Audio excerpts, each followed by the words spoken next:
بلوچستان کے شہر کوہلو میں ڈی سی عقیل کریم بلوچ کی ہدایت پر لیوز QRF کا بڑا آپریشن اور 200 ایکڑ منشیات کی فصل تلف کر دی گئی۔ آپریشن میں 55 افغانی باشندے بھی گرفتار کر لیے گئے۔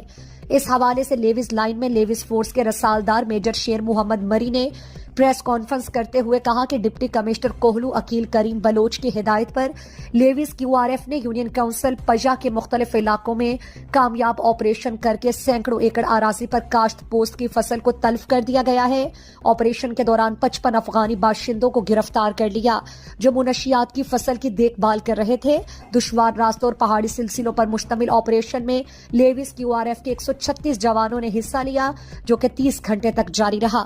کارروائی میں 200 سے زائد ایکڑ پر مشتمل پوست کو فصل تباہ کر دی گئی۔ 75 solar panel, 13 water pipe generator اور سینکڑوں فٹ کیبل ضبط کر لیا گیا۔ ملزمان کے زیر استعمال 12 موٹر سائیکل،